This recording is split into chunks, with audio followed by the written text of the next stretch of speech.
2 አመት ብቻ ነው ሰርቼ የምመለሰው ብለን ከሀገር እንወጣለን። ወደ ስደት ከገባን በኋላ ማይቻለውን ህይወት መቻል እንጀምራለን። ለመጀመሪያ ወደ ስደት የገባን ሰዓት ይርበናል። አንዳንድ ዳቦ ነው የምንበላው። ቋንቋው አዲስ ይሆንብናል። ምግብ ስጡን ማለት አንችልም፣ ይርበናል። አየሩ አዲስ ሆኖብን እንታመማለን። ለሁሉም ነገር አዲስ እንሆናለን። ወደ ስደት ለመጀመሪያ ጊዜ ሲመጣ በጣም ይከብዳል፣ በጣም ይከፋል። የሚታለፍ ቀኑ ራሱ መሽቶ የሚነጋ አይመስልም። ከዛ በኋላ ማይቻለውን ነገር መቻል እንጀምራለን። 2 አመት ብለን የመጣነው እንደ ቀልድ 4 አመት 5 አመት እንሄድበታለን። አልሞላ ይላል ህይወት። ላባችንን ጠብ አድርገን እንኖራለን። ላባችንን ጠብ አድርገን እንሰራለን። ግን ሀገር ያለው ሰው ይሄንን ነገር አያውቅም።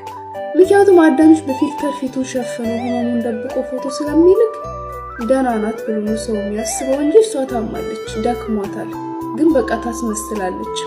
ላቧን ጠብ እያደረገች ነው የምትሰራው። ግን ለቤተሰቦቿ ምሰሶ ትሆናለች። የኔ ቆንጆ፣ የኔ ጀግና። እሷ ታማ እንኳን ተኝታ ጭንቅላቷ እንኳን አስራ ቁጭ ብላ በይዋን ቤተሰቦቿ ሲደውሉላት አንድም ህመሟን እንዲያውቁ አትፈልግም።